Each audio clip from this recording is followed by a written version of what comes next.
Bismillahirrahmanirrahim. Alhamdulillah. Allahumma salli ala Sayyidina Muhammad wa ala ali Sayyidina Muhammad.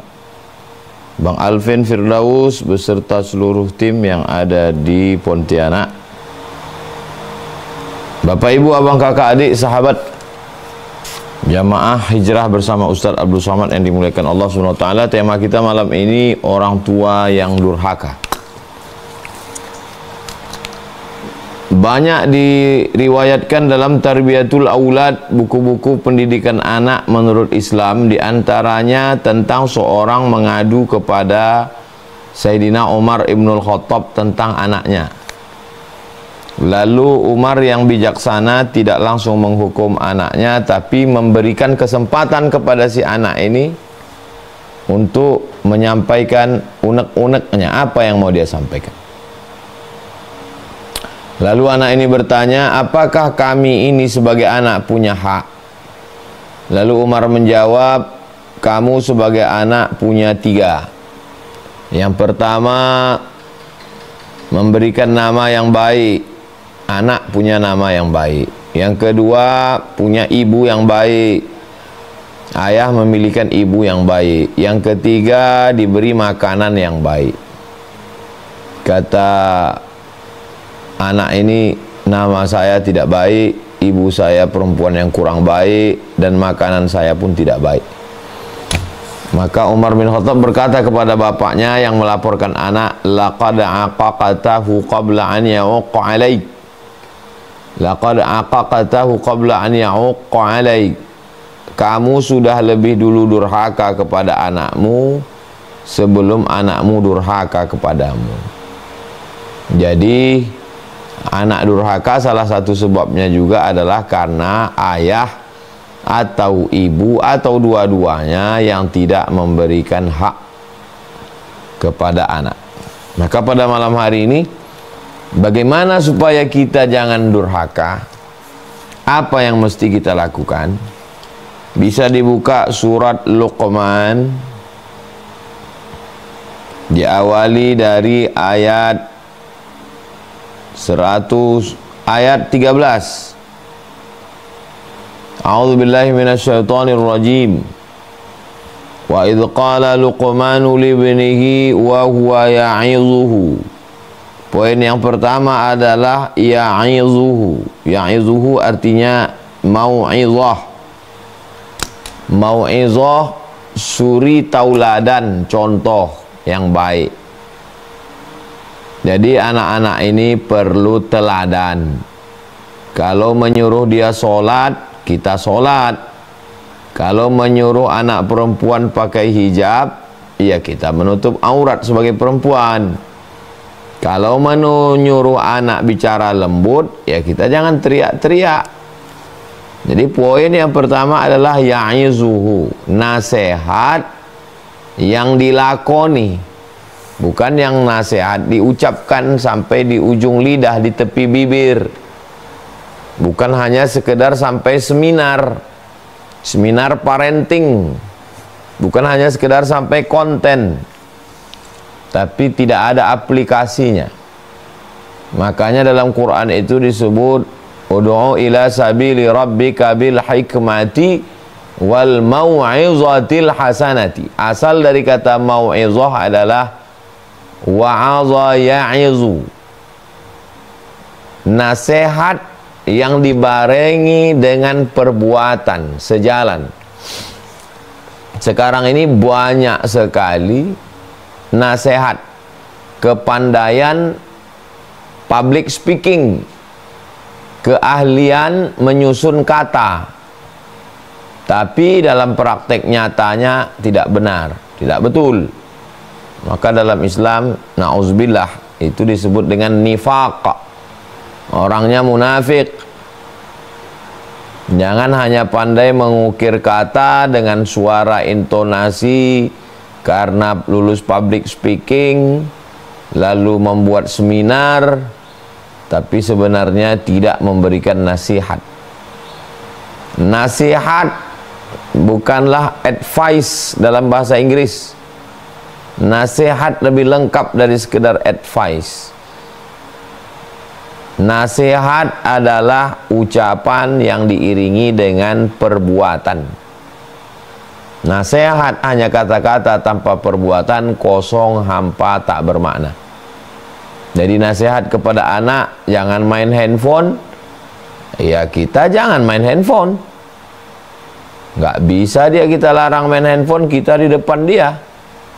Kalau mau konsisten jangan main handphone. Tapi handphone kita kalau perlu membuka WhatsApp di toilet, jangan di depan mata dia. Karena kalau tidak sesuai ucapan kita, mental itu. Dia jadi melawan. Nah, bagaimana orang itu tunduk karena hatinya, bukan karena dia takut sama kita, bukan karena ancaman. Ancaman nggak dibelikan handphone, ancaman nggak dikasih jajan, ancaman bukan. Tapi karena hatinya. Maka yang dari hati itulah yang sampai ke hati. Kalau yang dari mulut ke mulut juga sampainya itu. Jadi poin yang pertama sekali adalah wa huwa ya'izuhu. Yang kedua, ya bunayya. Sebenarnya bisa aja dipanggil ya ibni, wahai anakku. Ya fulan. Tapi dipanggil ya bunayya, kata-kata yang lembut. Kata-kata lembut masuk ke dalam tangkai jantung, melembutkan hati dan pikiran. Berapa banyak orang ahli debat meleleh air matanya bukan karena hebatnya argumentasi lawan, tapi lembutnya kata-kata. Nah, jadi betul, banyak orang yang bisa memberi nasihat, tapi nasihatnya nggak masuk karena kata yang dipakai, pilihan katanya. Keluar sumpah serapah, caci maki, hamun, amuk. Maka yang disampaikan itu adalah ya bunayya, wahai anakku, wahai ananda, wahai buah hatiku, wahai kesayanganku. Apalah kata yang paling menyentuh hatinya? Apalah kata harapan masa depanku yang akan melanjutkan tongkat estafet perjuanganku, yang akan menjadi amal jariah sesudah aku mati, yang kurindu-rindukan sebelum kau ada di alam nyata, yang tak dapat kutinggalkan walau sekedip mata. Maka pilihlah kata yang indah, yang lembut, yang menyentuh hatinya. Ya bunayya, wahai anakku. Yang ketiga, la tusyrik billah. Poin pertama sekali adalah tauhid. Pokok pangkal dalam Islam tauhid. Laki-laki mau mencari perempuan, fasfar bidzatid din, pandanglah agamanya. Perempuan mau mencari laki-laki, ja'akum man tardawna dinahu, agamanya. Standar yang pertama adalah tauhid kepada Allah Subhanahu wa taala. Jangan kau hambakan dirimu kepada harta. Jangan kau tundukkan dirimu kepada kuasa. Jangan kau jual dirimu kepada dunia. Kau sudah menjual dirimu kepada Allah. Allah sudah membeli dirimu dengan surga. Dirimu terlalu mahal kalau kau gadaikan dengan kekuasaan. Dirimu terlalu mahal kalau dijual dengan dunia. Allah sudah membeli dirimu dan kau sudah barter menjualnya kepada Allah. Barang yang sudah dijual tidak boleh dijual dua kali. Innallaha ashtara minal mu'minin. Allah sudah membeli dari orang beriman. Anfusahum, diri mereka. Bi anna lahumul jannah. Sudah dibeli Allah dengan surga beserta isinya. Badan kita yang terdiri dari tulang, dari darah, dari lemak, dari kulit yang busuk, yang bau, itu sudah dibeli Allah dengan surga. Dengan bertauhid, kecil melihat dunia. Dengan bertauhid, pejabat, penguasa, orang kaya menjadi tidak ada apa-apanya. Dengan bertauhid, masalah yang besar menjadi kecil. Dengan bertauhid, dosa yang kecil nampak besar. Dengan bertauhid, bahwa segalanya ada yang menolong. Itulah yang pertama kita tanamkan ke anak-anak kita. Apa penyakit anak-anak sekarang? Stres, depresi, anxiety, bunuh diri, kehilangan harga diri, kehilangan kepercayaan diri. Orang tua meninggalkan warisan yang banyak, rumah besar, mobil, duit, tabungan, kebun, tapi semua hilang. Narkoba, tangkap polisi, pakai pengacara, sogok, hampa. Karena kita tidak meninggalkan tauhid. Takut terhadap dunia, menjual diri kepada dunia. Maka yang pertama kali kita ajarkan ke anak kita adalah bahwa kau punya Allah. Jangan minta sama manusia, minta kepada yang menghidupkan manusia. Siapa dia? Allah. Kalau bahasa almarhumah ibu saya, bahasa kampungnya, jangan minta kepada hambo. Hambo itu maksudnya hamba. Kita ini hamba. Jangan minta kepada hamba, mintalah kepada pemilik hamba, Allah subhanahu wa ta'ala. Kalau kita gadaikan diri kita kepada penguasa, kepada orang kaya, kepada pejabat, maka diukurnya kita, dijengkalinya kita. Apalagi saya, Ustadz, kalau saya gadaikan harga diri saya, orang tidak melihat Abdul Somad. Yang dilihat orang adalah ceramah saya, fatwa saya. Abdul Somad, alah, saya kukur itu, segininya harga dia itu. La taj'alid dunya akbara hammina. Jangan jadikan dunia ini obsesi, cita-cita tertinggi kami. Wala mablagha ilmina. Jangan jadikan dunia ini menjadi harga ilmu kami. Ilmu kita dihargai dengan dunia. Cita-cita hidup kita dunia. Mana Allah yang katanya Allahu Akbar, Subhanallah, Maha Suci Allah, Alhamdulillah, segala puji milik Allah, Allahu Akbar. Kalau udah sampai kita kepada level itu, pujian tak membuat melambung, hinaan tak membuat murung. Kalau masih terpengaruh dengan pujian dan hinaan, berarti belum murni lagi tauhid kita. Subhanallah, yang suci itu Allah. Kalau kau diejek Abdul Somad, kalau kau dicaci maki, kalau kau dibuli, memang kau tidak suci. Subhanallah, yang suci itu Allah.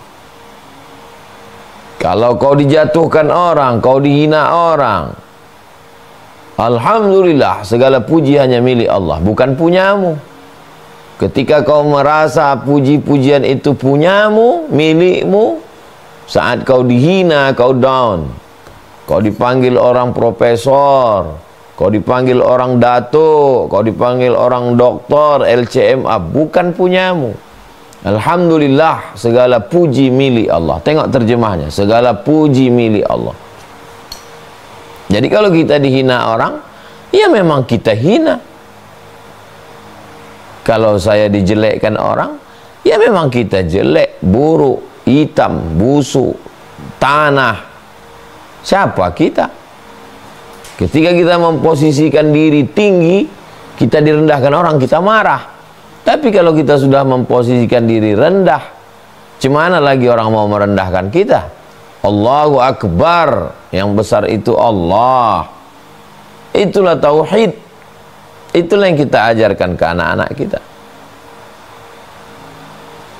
Jangan sampai syirik. Syirik menyembah batu, menyembah hantu, menyembah lembu, menyembah kutu, menyembah kayu. Kita tidak syirik itu lagi, tapi syirik menyembah diri sendiri. Akulah yang paling suci, akulah yang paling terhormat, akulah yang paling hebat. Disanjung-sanjung, diagungkan. Ketika dihina, marah. Berarti marahnya bukan karena Allah. Kita bukan apa-apa dan kita bukan siapa-siapa.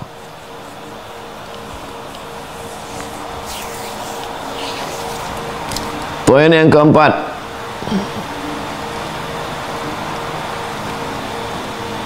inna syirka la zulmun azim.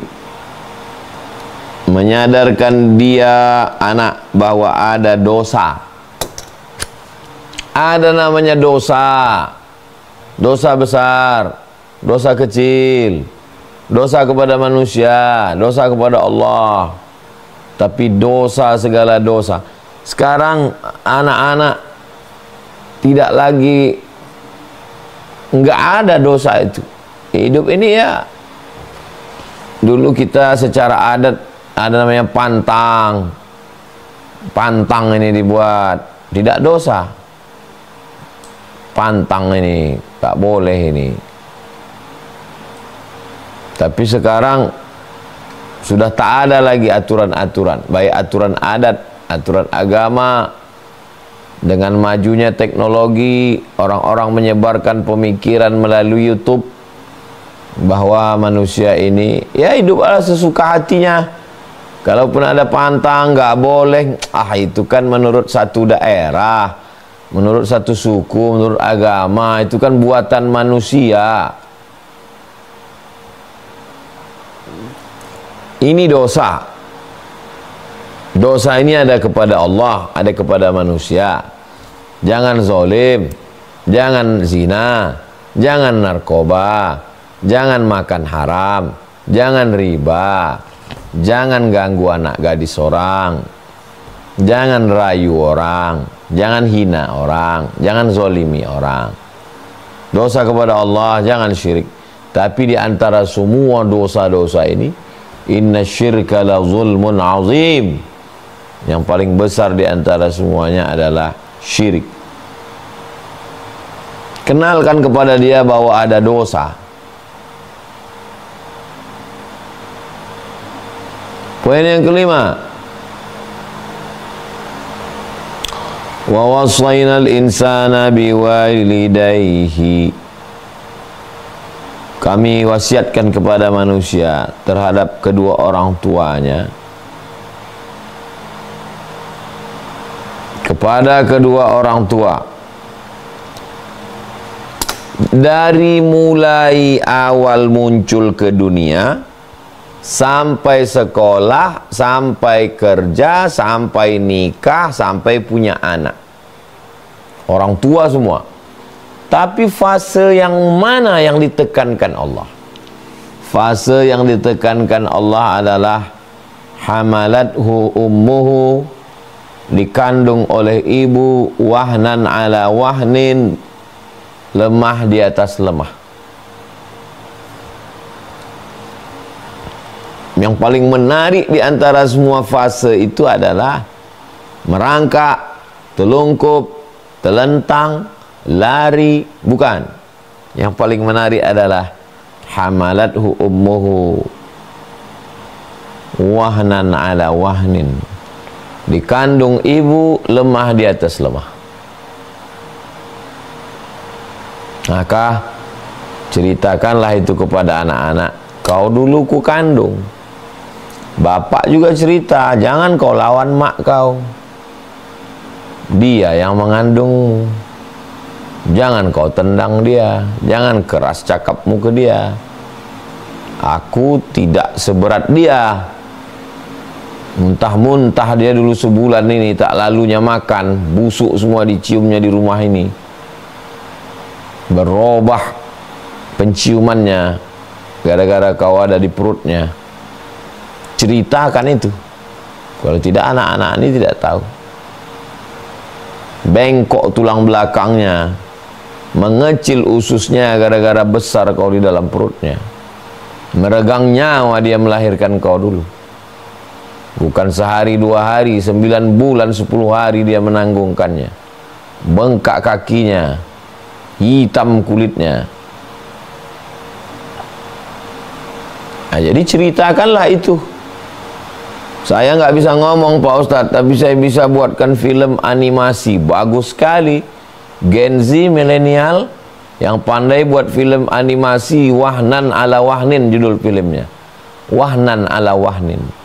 Lemah di atas lemah. Ceritakan proses bagaimana mulai si ibu penciumannya berubah, ususnya mengecil, lambung rahimnya membesar, tulang belakangnya membengkok, berapa hari dia muntah-muntah tak makan, bagaimana beratnya. Itu gak bisa diketahui laki-laki. Tak bisa laki-laki memahami cerita perempuan tentang itu. Perempuan pun tak bisa membahasakannya sesederhana. Saya sampai hari ini tak bisa saya memahami cerita ibu saya, cerita istri, cerita jamaah tentang susahnya mengandung itu. Tapi saya berusaha untuk merangkai kata. Kalau saya tengok anak agak keras cakapnya, atau menyipak-nyipak dia, membentak-bentak dia, tentu sesuai dengan umurnya. Oh jangan, kau dulu di sana, kau tinggal sana dulu, tunjukkan perut. Begitulah Allah Subhanahu wa taala. Dipilihnya fase yang paling berat di antara semua fase. Poin yang keenam, wa fisaluhu fi amaini. Nafkah yang pertama adalah ASI. Sebelum beli baju hari raya, sebelum masukkan sekolah, sebelum daftar kuliah, sebelum kasih modal nikah, sebelum kasih modal kerja, nafkah yang pertama adalah air susu ibu. Ibu dulu ngasih nafkah. Walaupun bapaknya jenderal, walaupun bapaknya dokter spesialis, walaupun bapaknya pejabat, maka nafkah yang pertama yang kau terima adalah air susu ibu. Air susu dibalas air tuba, sama warnanya. Yang satu menghidupkan, yang satu mematikan. Yang satu menenangkan, yang satu membuat sakarat. Begitulah Allah Subhanahu wa taala mengajarkan kita kepada para orang tua dan mengingatkan anak. Karena anak-anak yang sekarang mendengar ini pun nanti 10-20 tahun lagi mereka akan menjadi orang tua.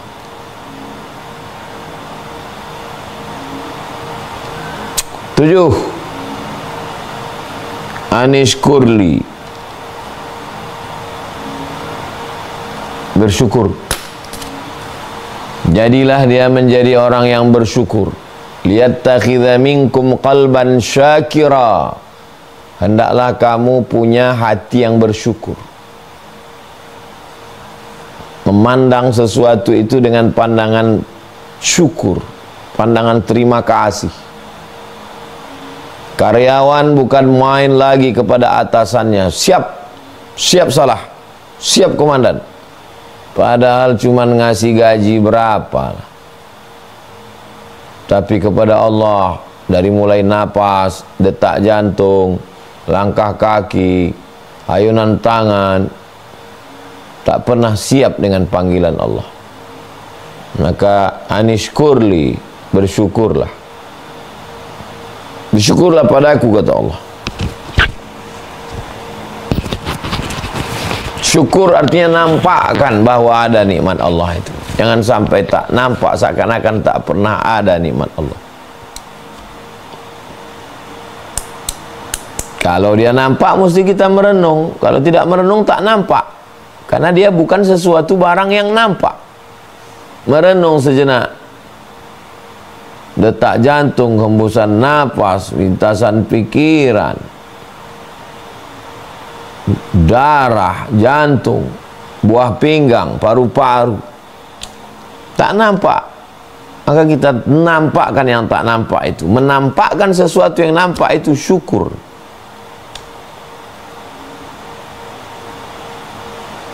Delapan, wali-wali daik, memposisikan orang tua. Di mana posisi dia? Direktur, atasan, komandan, presiden, bupati, gubernur, wali kota, pak camat, pak kadus, pak kades, polisi, tentara. Di mana posisi orang tua? Kawan mancing, istri, mertua. Orang tua langsung setelah Allah. Naniskurli wali-wali daik, orang tua. Atasanmu minggir. Polisi, tentara, dokter, spesialis, pengacara minggir. Gubernur, wali kota, presiden, panglima minggir. Orang tua dulu. Jangan sampai salah posisi.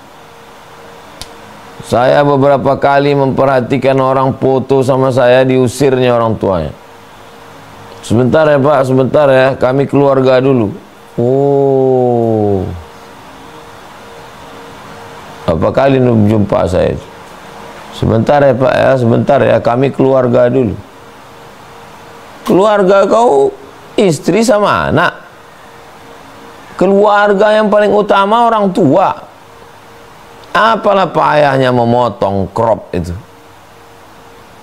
Suruh tukang foto itu motong. Kenapalah mesti diusir orang tua itu? Jangan salah posisi. Posisi orang tua dulu. Istri, mertua, anak itu nanti. Orang tua dulu. 9. Ilayyal masir, bahwa kau akan mati. Mati, last destination, stasiun terakhir adalah mati. Jangan terlalu melihat dunia ini besar. Nanti kalau nggak hormat sama atasan, putus gaji. Nanti kalau nggak hormat sama pejabat begini, kau akan mati. Semua itu tinggal. Yang kau bawa mati, itulah baktimu pada orang tua itu. Maka betul-betul posisikan, dudukkan yang jelas. 10. Bagaimana kalau kebetulan ditakdirkan dapat orang tua yang bertentangan dengan Allah? Wah, sampai sedetil ini. Tidak ada detail dalam Quran solat subuh 2 rakaat pakai kunut, solat zuhur 4 rakaat tak berbunyi, solat isya 4 rakaat 2 berbunyi 2 tak berbunyi. Tak ada. Tapi ayat tentang orang tua ini sedetil. Kalau orang tuamu tidak sejalan dengan Allah, fala tuti'huma, jangan ikuti dia. Tapi untuk berbakti kepadanya, wa sahibhuma fid dunya ma'rufa. Lihat win-win solution. Apakah Allah mengatakan lawan orang tuamu? Tidak, hanya sekedar fala tuti'huma, jangan kau patuh. Apakah Allah mengatakan putuskan silaturahimmu? Tidak. Wa sahibhuma fid dunya ma'rufa. Tetaplah bergaul dengan baik. Telepon dia, video call dia, miss call dia, jenguk dia, berikan dia baju, belikan dia kain, kasih dia duit, kasih buah-buahan, kasih makanan. Win-win solution, jalan tengah.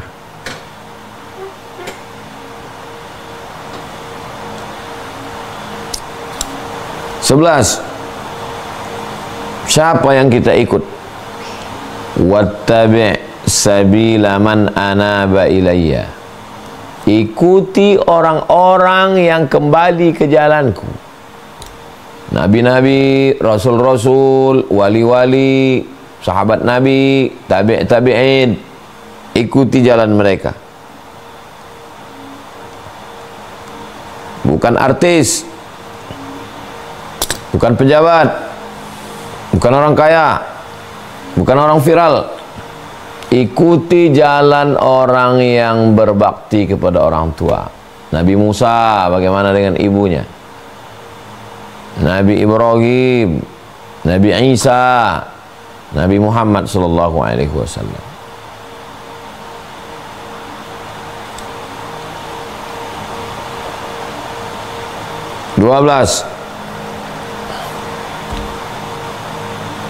Akan kembali kepada Allah. Diulang 2 kali. Kembali kepada Allah. Kalau yang pertama tadi, kamu kembali kepadaku, kata Allah. Kalau ini diulang, bukan hanya sekedar kembali, aku akan memberitahukan semua yang kau lakukan. Kau bukan sekedar kembali kepada aku, tapi semua yang kau lakukan akan kutunjukkan. Semua perlakuanmu pada ayahmu, pada ibumu akan kutunjukkan. Bukan sekedar balik-balik aja. Kita nanti mati. Memang kalau mati selesai.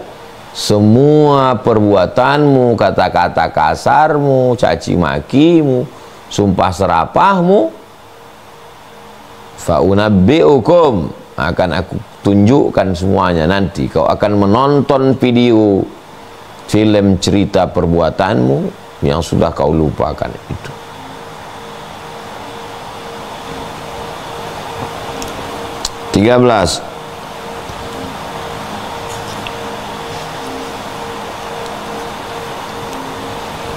Seandainya ada 1 biji sawi dia dalam batu, di langit atau di bumi, maka Allah akan menunjukkannya. Inilah akar dari segala integritas. Sogok, riswah, tipu, bohong, riba. 1 biji sawi dimasukkan ke dalam batu, di atas langit atau di dalam bumi, ya'ti bihallah, akan ditunjukkan Allah subhanahu wa ta'ala. Jangan kau bohong, jangan kau nipu, jangan kau curang, jangan kau poles dengan sesuatu yang baik padahal buruk. La talbisul haqqa bil batil.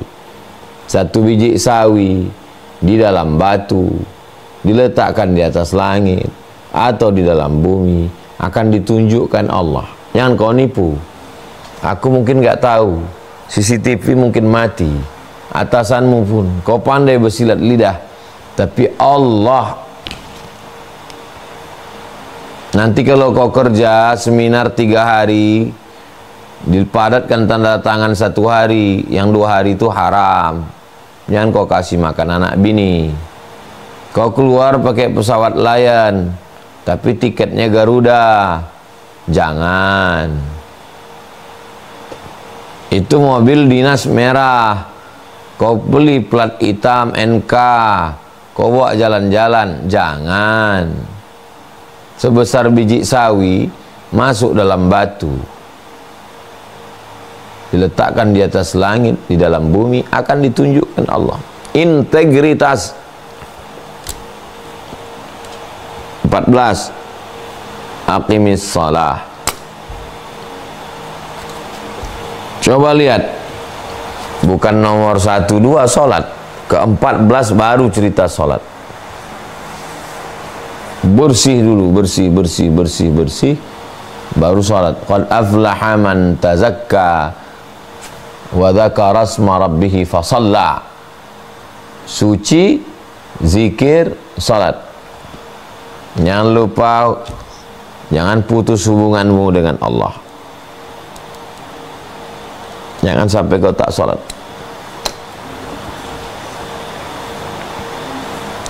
Salat connecting antara engkau dengan Allah SWT. Jangan sampai putus. Kalau putus dengan Allah, putus dengan PLN aja tak sanggup, batal acara kita. 15. Wa'mur bil ma'ruf. Jangan soleh sendiri. Ajak juga istrimu soleh, ajak anakmu soleh. Jangan kau soleh sendiri. Ajak juga kawan-kawanmu jadi soleh.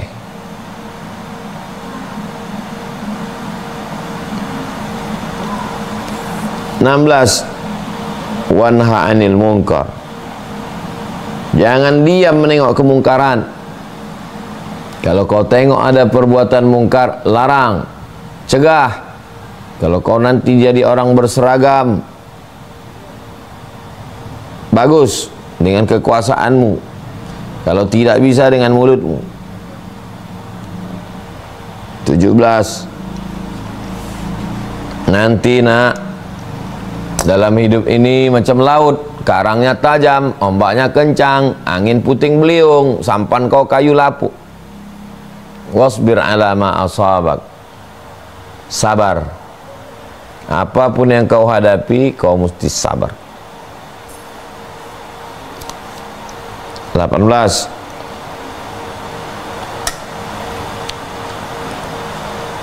Jangan kau angkat wajahmu. Menunduklah, tampilkanlah rendah hati, tawadu.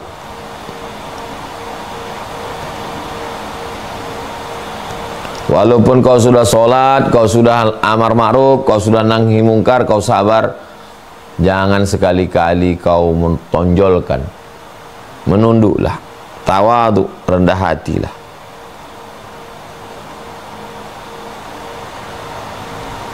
19. Wala tamshi fil ardi maraha. Jangan berjalan jalan orang angkuh. Angkuh nggak angkuh itu kan di hati, bukan cara berjalan. Iya, tapi orang menengok cara berpakaian, cara berkendaraan, cara ngomong, cara mendongak, cara berjalan. Macam mana orang berjalan? Ya begitulah berjalan. Makanya dilarang libasus syuhrah, pakaian syuhrah. Orang pakaian macam mana pakaian orang, ya gitulah pakaian kita. Kenapa pula kita mesti aneh-aneh?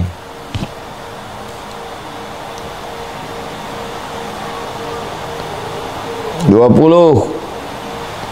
Waghdud min sautik. Suara, wajah, jalan, suara. Kita kalau jumpa sama orang, mana dulu nampak? Wajah. Menengok orang, apa yang kita tengok? Cara dia berjalan.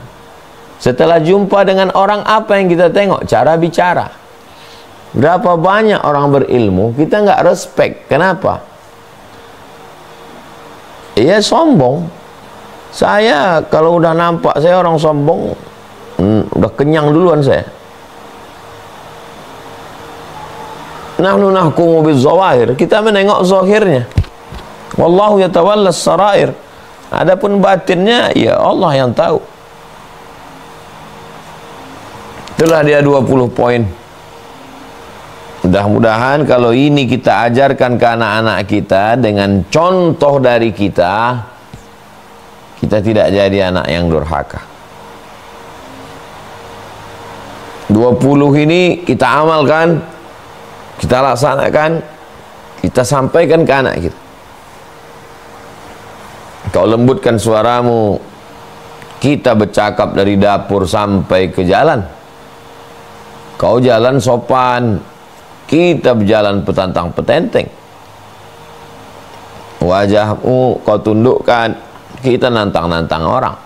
Ya, lisanul hal afsah min lisanil maqal. Perbuatan lebih menyentuh daripada ucapan. Kalau perlu, nggak usah bercakap sama sekali. Laksanakan aja ini semua. Laksanakan, dia menengok. Itu lebih menyentuh lagi ke hati. Demikian Bang Alvin, 37 menit, 38 menit, 20 poin. Kita sebagai orang tua supaya jangan jadi orang tua durhaka, amalkan ini, ajarkan ini dengan lisan, dengan perbuatan. Saya kembalikan ke Bang Alvin. Assalamualaikum warahmatullahi wabarakatuh. Waalaikumsalam warahmatullahi wabarakatuh. Masya Allah, tabarakallah, 20 poin agar kita terhindar jadi orang tua yang durhaka. Yang menarik adalah poin pertama itu teladan Bapak Ibu ya. Teladan. Jadi ini mengisyaratkan kita bahwa kalau menjadi orang tua, kita pingin anak kita baik, maka orang tuanya dulu yang harus menjadi orang yang baik dulu. Ya, Masya Allah. Kita langsung masuk Bapak Ibu ke sesi tanya jawab ya, abang kakak ayah bunda semuanya. Di Zoom ini ada fitur raise hand, bisa manfaatkan. Silakan angkat tangannya. Ya, saya persilahkan Ibu Nadifah, Umma Nadifah. Silakan dibuka dulu mic-nya. Ya, Assalamualaikum warahmatullahi wabarakatuh. Izin bertanya, Ustadz. Waalaikumsalam.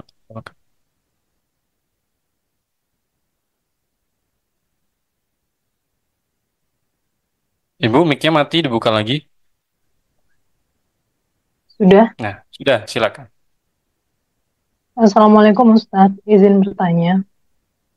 Temanya kan bagaimana caranya untuk menjadi orang tua yang tidak durhaka kepada anak.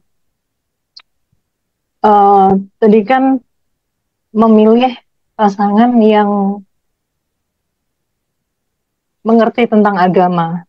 Tapi mungkin karena dulu kurang berilmu atau tidak berilmu dan tidak seperti sekarang untuk mencari ilmu itu lebih mudah.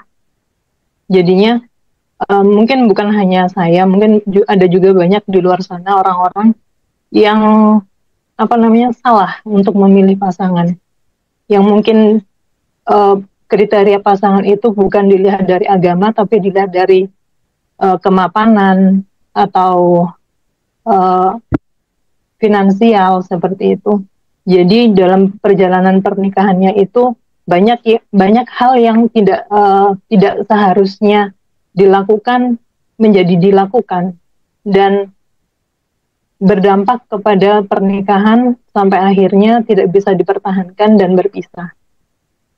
Dan dalam perjalanannya anak-anak yang berpisah dari keluarga yang berpisah dengan anak-anak yang tumbuh besar dari keluarga yang utuh itu jelas ada perbedaannya, Ustadz.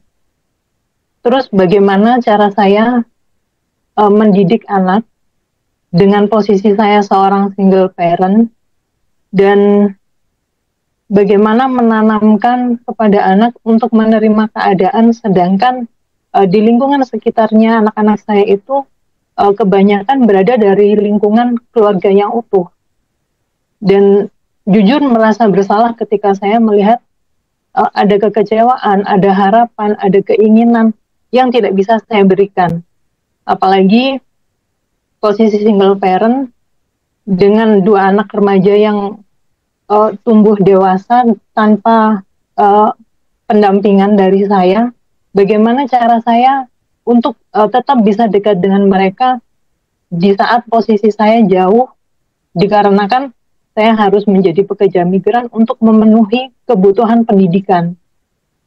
Dan tadi kan juga dari poin yang Ustadz sampaikan, bagaimana untuk kita menanamkan penghormatan terhadap orang tua. Sedangkan posisi saya sebagai anak, saya belum bisa membahagiakan kedua orang tua saya, tapi saya membebankan orang tua saya untuk menjaga anak-anak saya, dikarenakan kalau saya tidak meminta orang tua saya untuk menjaga anak saya tidak bisa bekerja jauh untuk memenuhi kebutuhan pendidikan mereka. Mohon pencerahannya, Ustadz. Terima kasih. Nabi Musa, Nabi Ibrahim, Nabi Isa, Nabi Muhammad. Nabi Ibrahim, Nabi Musa, Nabi Isa, Nabi Muhammad. 4 nabi beda zaman. Apa titik persamaan di antara 4 nabi ini? Nabi Musa, Nabi Ibrahim, Nabi Isa, Nabi Muhammad. Keempat-empatnya tidak punya orang tua yang utuh.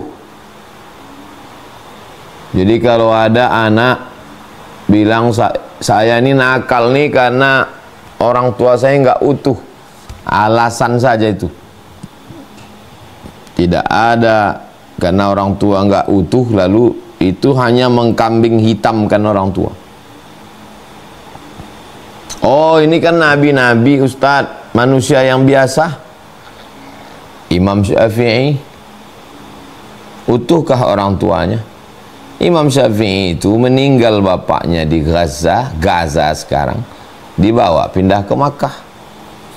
Ah, itu kan imam Pak Ustadz. Buya Hamka, baca biografi Buya Hamka. Buya Hamka dari 2 orang tua yang tidak utuh. Justru itulah yang membuat dia menjadi kuat. Jadi tidak ada alasan. Yang paling berperan adalah ibu. Dari mulai perhatiannya, kasih sayangnya, makanannya, doanya, tahajudnya, zikirnya, baca Qur'annya. Kalau ibu bidik dengan baik. Nabi Ibrahim alaihissalam, ibu, karena Azar pembuat berhala. Nabi Musa alaihissalam, wa auhayna ila ummi Musa. Nabi Isa alaihissalam, Isa ibnu Maryam, memang tak ada bapaknya. Nabi Muhammad SAW tak sempat nampaknya ayahnya.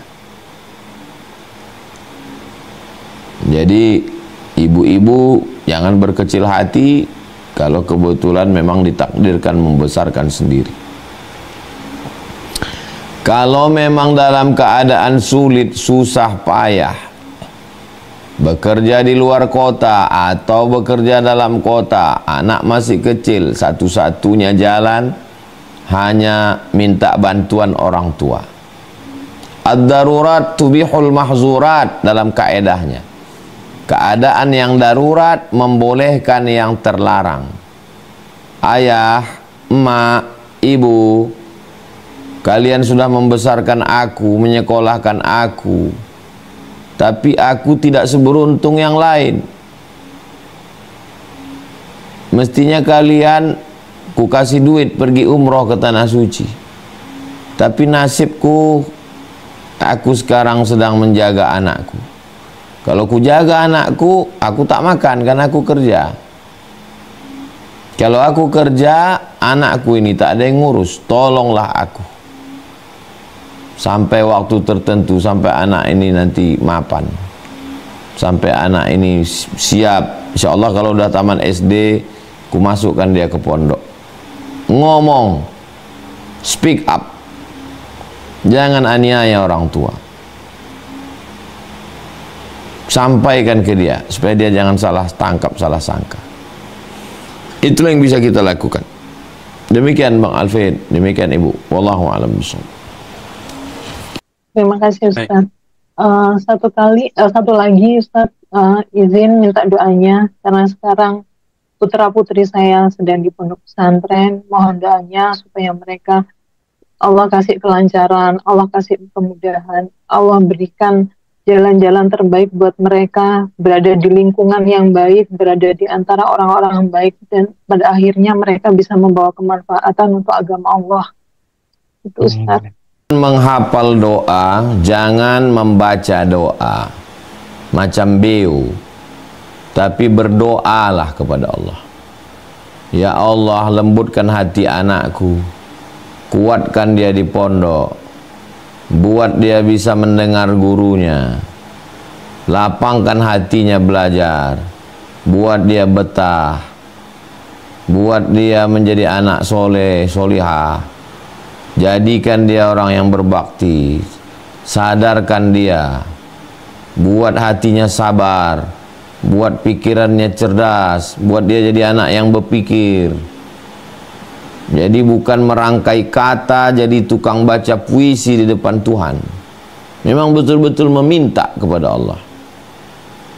Setelah itu aku memohon kepadamu ya Allah berkat surat Al-Fatihah. A'udzubillahi minasyaitonirrajim. Bismillahirrahmanirrahim. Alhamdulillah rabbil alamin arrahmanir rahim maliki yaumiddin. Iyyaka na'budu wa iyyaka nasta'in ihdinas siratal mustaqim.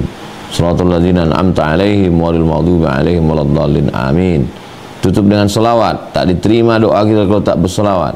Allahumma salli ala sayyidina Muhammad wa ala ali sayyidina Muhammad. Demikian. Barakallah. Terima kasih atas jawabannya Ustaz. Mudah-mudahan menjawab pertanyaan dari Ibu Nadifat tadi ya. Barakallah. Kita lanjut ke penanya berikutnya. Saya persilahkan untuk Ibu Anis. Ibu Anis, mic-nya silakan dibuka.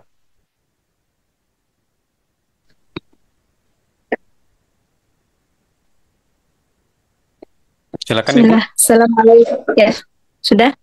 Assalamualaikum warahmatullahi wabarakatuh. Allahumma sholli ala sayyidina Muhammad. Izin bertanya Ustaz. Di tahun 2019 qadarullah saya ini ditinggal wafat oleh suami saya dan diamanahkan dua orang anak, laki-laki dan perempuan. Di perjalanan selama saya menjadi seorang single parent, alhamdulillah Allah berikan saya kecukupan untuk memenuhi kebutuhan mereka dari pendidikan dan segala macamnya. Dan ketika itu pun saya melihat pertumbuh kembangan anak-anak, saya berpikir untuk berumah tangga kembali dan meminta gitu sama Allah biar kalau misalkan memang saya diberikan kesempatan untuk berumah tangga lagi, ya saya minta sosok yang bisa menjadi panutan seorang ayah untuk anak-anak saya. Dan qadarullah di tahun 2021 saya nikah lagi dan alhamdulillah Allah anugerahkan seorang ayah yang baik untuk anak-anak saya gitu. Tapi di tahun 1 tahun pernikahan suami saya diberikan ujian rumah tangga kami ini terkena PHK Ustadz. Dan selama proses PHK itu ya kami mencari kerja, suami saya cari kerja bahkan jualan dan usaha. Ada sampai di titik karena kan tadi di poinnya Ustadz katakan ada suatu diperhatikan dari makannya riba segala macam itu Ustadz. Nah, yang mau saya tanyakan ini Ustadz, suami saya ini kan udah berusaha untuk cari kerja dan ya qadarullah sampai sekarang belum dapat. Dan apa namanya, selama di proses itu suami saya ini sharing, saya cerita ke saya mau meminjam uang ke salah satu bank konvensional. Tentu saya sangat-sangat menentang dan saya peringatkan itu nggak boleh. Saya nggak mau anak-anak saya diberi makan dengan hasil uang riba meskipun itu uangnya mau dipakai untuk usaha gitu Ustadz. Menurut Ustadz, nah sekarang ini saya nih membiayai anak-anak saya, bahkan saya sendiri pun mungkin makan, minum, membiayai anak-anak saya tuh dari hasil modal usaha yang tadinya dari bank konvensional yang ada ribanya itu Ustadz. Dan memang yang saya rasakan ini anak-anak saya sekarang rada-rada susah untuk dinasehati apakah mungkin itu ada dampak dari riba itu untuk anak-anak saya ini Ustadz.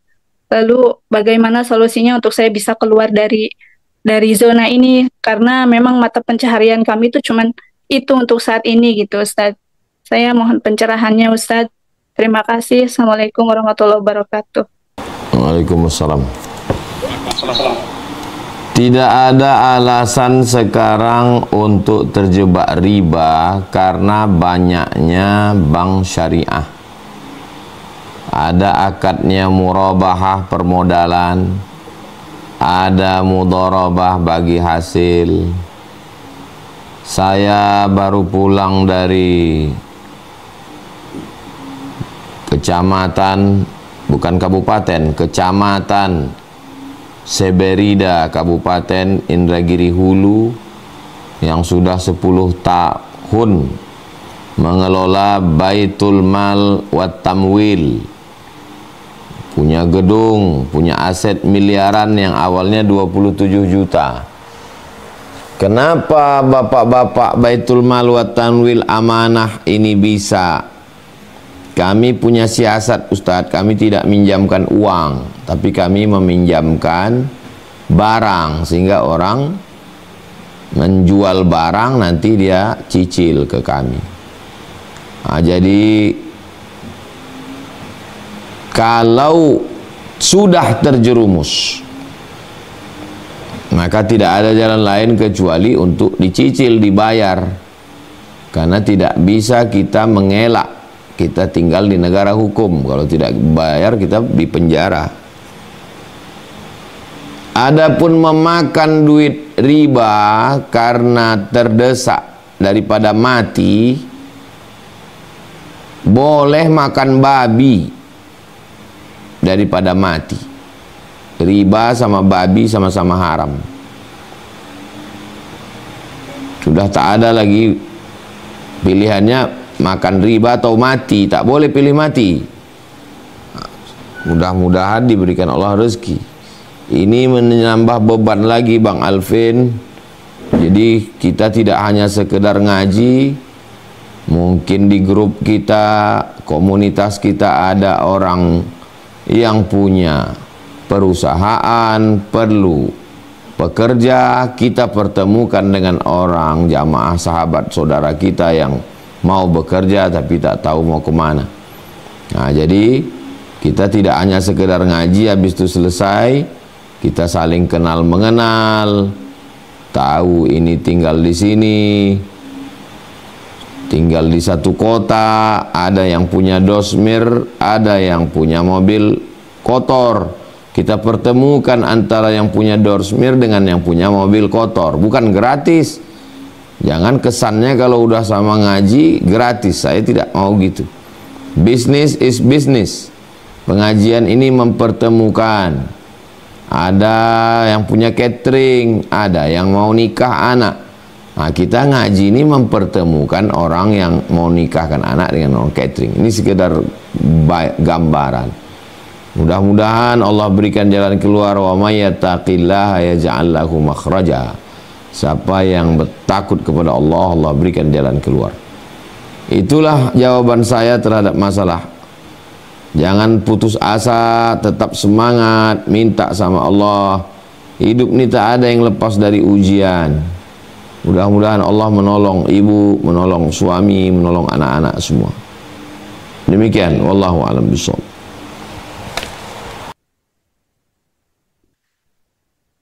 Baik, Masya Allah.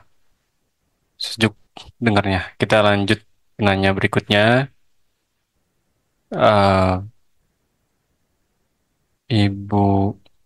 Bapak Miftahuddin. Ya, Ikhwan sekarang. Silakan Bapak buka mic-nya.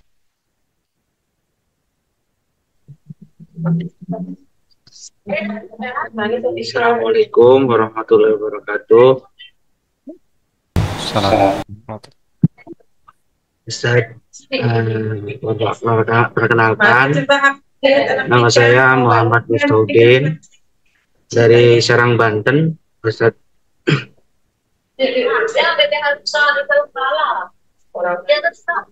pertanyaannya sedikit keluar dari tema sih Ustaz, nggak apa-apa ya Ustaz ya? Silakan.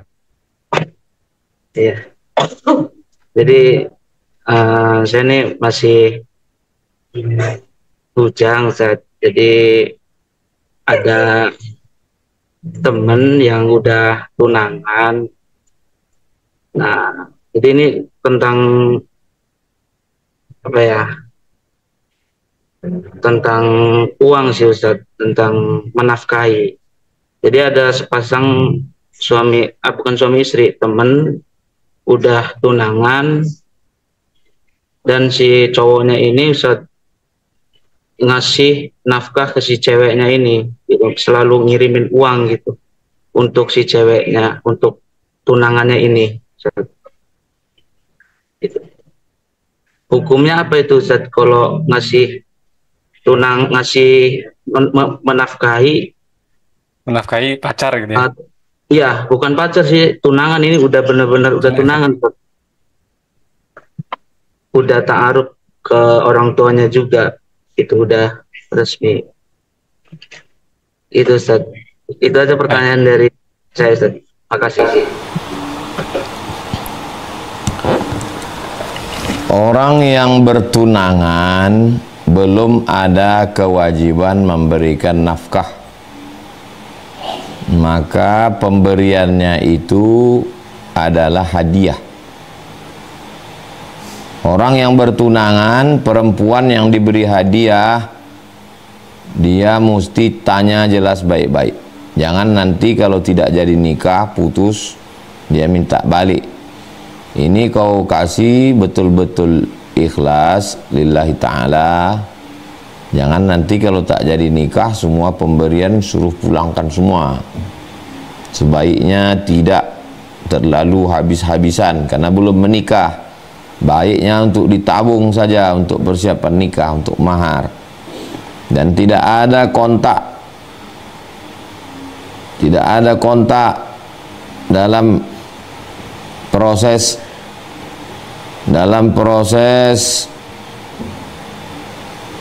sebelum akad nikah, tak ada kontak. Baik bertemu, kontak WhatsApp dan lain sebagainya, karena banyak mudaratnya daripada manfaat. Mudah-mudahan Allah menjaga adik-adik, kawan-kawan, sahabat-sahabat yang dalam proses khitbah, yang dalam pertunangan. Tidak baik lama-lama bertunangan, cepat menikah. Demikian, wallahu a'lam bishawab. Baik, berikutnya saya persilakan Ibu Syarifah Nasution. Mic-nya dibuka dulu. Assalamualaikum. Waalaikumsalam. Salam. Mau nanya Ustaz, apabila ada orang tua yang mempengaruhi calon pasangan kita ke arah yang nggak baik atau kayak semacam berkehidupan yang toksik, nah orang tua ini sering kayak melakukan perbuatan musyrik gitu loh, ya guna-guna atau apa gitu. Di situ ada hasad orang tua pasangan kepada anaknya dan ikut campur orang tua kepada calon, sedangkan kita sebagai calon perempuannya saya seperti kayak dijolimin sih gitu. Karena kenapa saya difitnah, apa yang harus aku lakuin Ustaz kalau posisi sebagai orang yang dijolimin lah kayak gitu.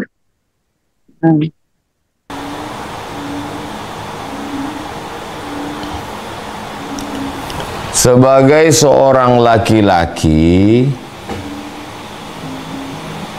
punya ayah, punya ibu, dan akan menikah atau sudah menikah, punya istri dan punya anak, maka dia mesti pandai memposisikan dirinya. Dia memposisikan dirinya sebagai laki-laki yang mandiri, yang berdiri sendiri, yang tidak bisa diintervensi siapapun.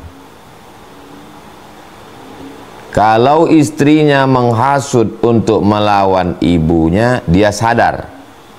Kalau ibunya menghasut supaya dia melawan istrinya, dia pun sadar. Oke. Waktu itu dia non-blok. Semua laki-laki, dia memposisikan dirinya sebagai laki-laki yang independen. Jadi ketika ibunya, ayahnya memaksa, istri kau ini jahat, dia punya santet, maka wa in jahadaka ala an tusyrika bi ma laysa laka bihi ilmun fala tuti'huma. Kalau orang tuamu itu menyebabkan engkau berdosa, jangan kau ikut. Wa sahibhuma fid dunya ma'rufa, tapi kau tetap hubungan baik. Coba tengok ayatnya, halus. macam menarik rambut dari tepung. Kalau kata orang Melayu, di tepung ada rambut. Macam mana rambut tu bisa ditarik, tepungnya tak rusak? Ayah, ibu, kalian ini agak salah ini. Tak bisa ngomong, panggil orang yang bisa ngomong. Ustadz, Buya, Tuan Guru, Kiai, Habib, untuk menjelaskan ke dia. Adapun orang yang kena fitnah, maka dia mesti bayan, tabayun, saya tidak jahat. Duduk, mesti ada mediator. Buya, Habib, Ustadz, Kiai, tokoh agama, tokoh adat. Kalau di Minangkabau, nenek mama, datuk-datuk, duduk. Apa masalahnya ini? Ini menuduh katanya kau berdukun santet.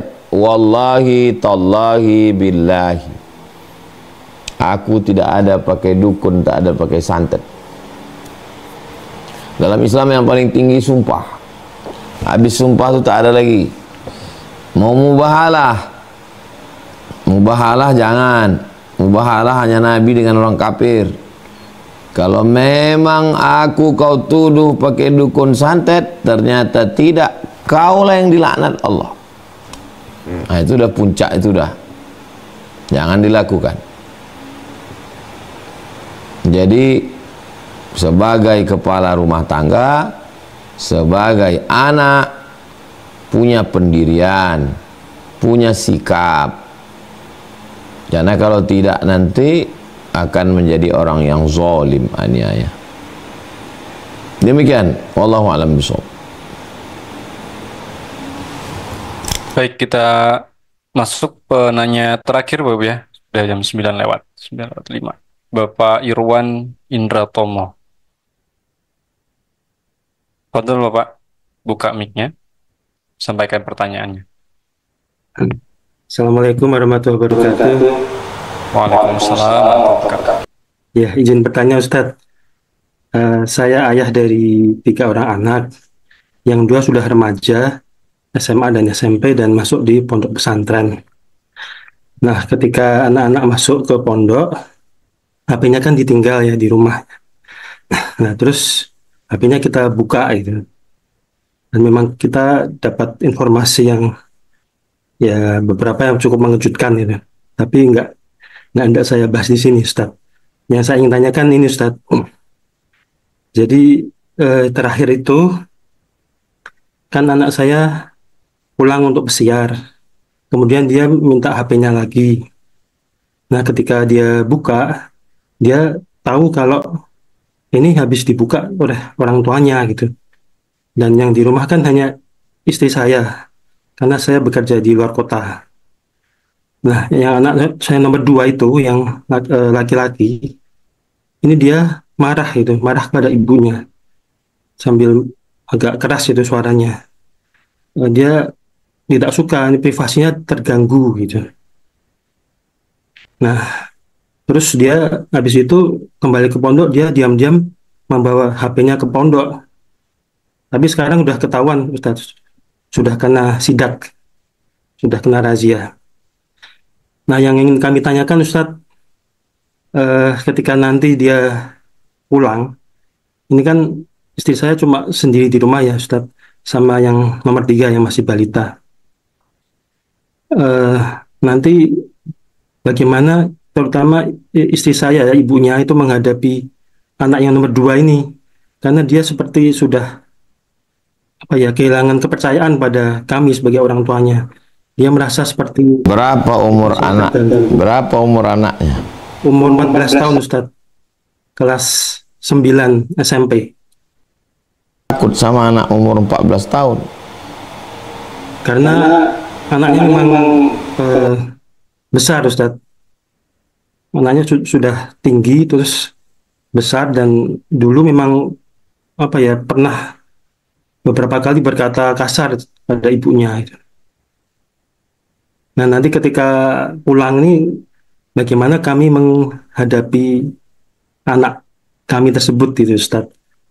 Cara komunikasi kita bagaimana kepada anak kami yang nomor 2 itu, terutama Ustadz yang laki-laki gitu. Karena saya di luar kota Ustadz, saya belum tentu waktu anak saya pulang nanti saya sudah di rumah. Itu aja Ustadz yang ingin saya tanyakan. Terima kasih. Assalamualaikum warahmatullahi wabarakatuh.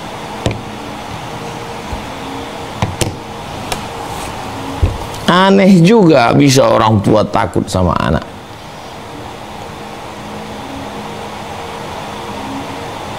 Saya umur 40 tahun masih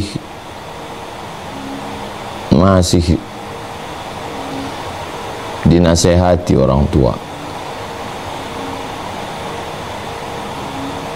Kami dididik dengan pendidikan yang tegas, keras. Kau kalau ikut cakapku, kau di rumah nih. Kalau tidak, pergi kau dari sini. Begitu orang tua kami ngajar. Maka saya terkejut kalau ada orang bisa takut sama anak. Saya laki-laki, adik saya laki-laki.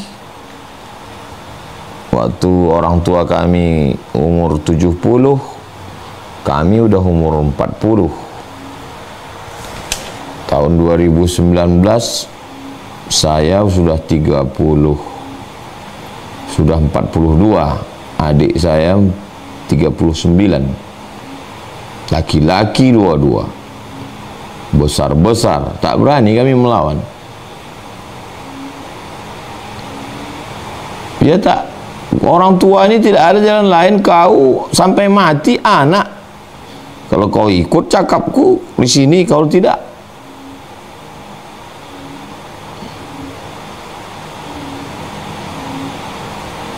ya tak ada jalan lain. Makanya dalam hukum Islam itu, kalau tidak sholat, usir dia. Tidak sholat itu, apalagi sampai bisa pula dia marah ke kita, handphonenya. Kenapa ada istilah kurang ajar? Kurang ajar itu ya karena tidak diajar dari awal. Payah dia membentuk, macam pohon bambu kalau dia udah keras, payah. Padahal baru 14 tahun. Cuma nanti kalau dia udah umur 20, 25, minta belikan motor, minta belikan mobil, minta duit, mengamuk-ngamuk. Sampai kapan bapak bisa mengawal? Harus keras. Walaupun terlambat 14, harus keras. Kau jangan kau melawan-lawan.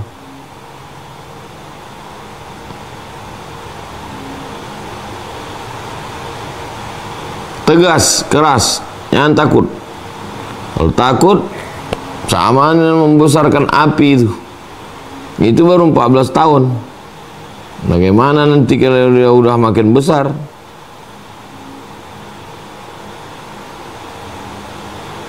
Diperlukan ketegasan dari orang tua. Anak-anak ini dia ngetes saja dia tes dulu. Tes dulu kira-kira macam mencincang dia tes dulu cincang. Kalau lu diterasanya batang pisang, dihantamnya terus. Tapi kalau rel kereta api sekali cincang, pang katanya berhenti dia itu. Tes tuh. Jadi kalau bapak lembek, ibunya lembek, habislah. Kau kalau mau jadi anak ikut cakap. Kalau tidak berambus kau dari sini.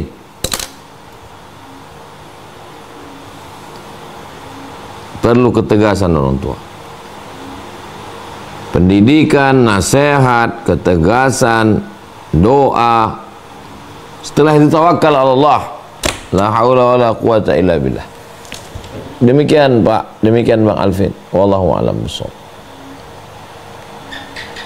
Masya Allah, tabarakallah. Terima kasih atas jawabannya dan terima kasih juga untuk Bapak Ibu yang sudah bertanya. Kita cukupkan untuk penanya dari jamaah. Demikian Bapak Ibu, insya Allah kita lanjutkan lagi nanti di pekan berikutnya ya. Untuk sebagai penutup, Ustadz, saya izin bertanya terkait dengan kita sebagai orang tua ini, saya merasakan apa ya, dan ini juga jadi nasihat, pernah dapat nasihat gitu Ustadz, ketika apa ibadah kita itu turun kurang, itu ternyata berkorelasi terhadap anak ataupun keluarga kita gitu Ustadz. Apakah memang itu betul-betul prinsip dalam Islam? Jadi kita dalam mendidik ini sangat-sangat prinsip untuk menjaga ibadah. Kalau sampai ada sedikit maksiat saja, itu pasti akan ada perubahan gitu dari anak kita atau istri kita dan lain-lain. Mohon pencerahannya Ustaz. Zalika bi anna Allah lam yakum mughayyiran ni'matan an'amaha ala qaumin. Allah tidak merubah nikmatnya. Jadi kalau kita sudah dijatah Allah dapat hari ini air 300 ml. Kau kukasih hari ini 300 kata Allah. Allah tidak akan merubah itu. Lalu apa yang membuat perubahan itu? Yang merubah itu adalah kita. Karena perbuatan kita, karena maksiat kita, lalu Allah kurangi dia menjadi 100 atau tidak dapat sama sekali. Jadi bukan Allah yang kejam. Nikmat Allah itu berkurang karena perbuatan kita. Nikmat duit, nikmat harta, termasuk nikmat lezat beribadah, nikmat anak soleh, duit, rumah, mobil, itu nikmat paling rendah. Nikmat di atas itu nikmat bakti anak. Anak berbakti, anak lembut, anak patuh. Nikmat paling atas ridho Allah. Kurang dapat ridho, kurang dapat bakti anak, kurang dapat. Itu gara-gara perbuatan kita. Nah, maka kita renungkanlah kenapa sampai begini. Kenapa nikmat Allah ini berkurang pada diri saya? Kurang khusyuk, kurang ini. Berarti kitanya, jadi menyalahkan diri kita, bukan menyalahkan orang lain. Mudah-mudahan Allah selalu memberikan hidayah buat kita, sehingga kalau terbentur dalam sesuatu nampak kita jalan. Itu mana hidayah itu. Terbentur kita dalam sesuatu nampak jalan, nampak solusi. Nah, itulah hidayah. Demikian, wallahu a'lam. Baik, insyaallah. Terima kasih atas jawabannya Ustaz. Untuk menutup agenda kita, majelis kita pada malam hari ini, kami minta kesediaannya Ustaz untuk menutup dengan doa. Ya muqallibal qulub, engkau yang membolak-balikkan hati. Sabbit qulubana, kokohkan hati kami. Ala dinik, dalam agamamu, wa ala ta'atik, dalam ketaatan kepadamu. Allahumma a'inna, tolong kami ya Allah, ala zikrika, supaya hati kami selalu berzikir, wa syukrika, selalu bersyukur, wa husni ibadatik, selalu beribadah dengan ibadah yang terbaik. Allahumma ja'al abna'ana wa banatina minas salihin, jadikan anak-anak kami anak-anak yang saleh dan salihah. Wafiqhum lima tuhibbuhu wa tardah, tanamkan dalam hati mereka ridhamu, supaya mereka beramal dengan amal yang kau cintai. Ya Latif, ya Latif, ya Latif, engkau yang maha lembut, lembutkan hati anak-anak kami. Allahumma rzuqna rizqan halalan tayyiban mubarakan fi, berikanlah kami rezeki yang halal dan barakah. Allahumma la sahla illa ma ja'altahu sahla wa anta taj'alul hazana idza syi'ta sahla. Saudara kami, jamaah kami yang dalam kesulitan, berikan kemudahan ya Allah. Allahumma syrah sudurana, lapangkan hati kami. Wa balligh maqasidana, sampaikan segala maksud niat baik kami. Waj'alna minar rasyidin, jadikan kami orang yang berpikir lurus, berhati lurus, beramal lurus. Waj'alna sabura, jadikan kami orang yang sabar. Waj'alna syakura, jadikan kami orang yang syukur. Wajma'na ma'al habibil mustafa, kumpulkan kami nanti bersama Rasulullah sallallahu alaihi wasallam. Sallallahu ala sayyidina Muhammad wa ala alihi wasallam. Ala hazihi niyah, untuk segala niat yang baik-baik ini. Al-Fatihah. A'udzubillahi minasyaitonir rajim. Bismillahirrahmanirrahim. Alhamdulillah rabbil alamin arrahmanir rahim maliki yaumiddin. Iyyaka na'budu wa iyyaka nasta'in. Shiratal mustaqim. Shiratal ladzina an'amta 'alaihim ghairil maghdubi 'alaihim waladdallin. Amin. Sallallahu ala sayyidina Muhammad wa ala alihi wasallam. Walhamdulillah rabbil alamin. Taqabbalallahu minkum minna wa minkum taqabbal ya kan. Terima kasih Ustaz Abdul Somad yang kami muliakan, yang sudah berbagi ilmu pada malam hari ini. Mudah-mudahan ilmu yang sudah disampaikan bisa menjadi hikmah bagi kami untuk kemudian bisa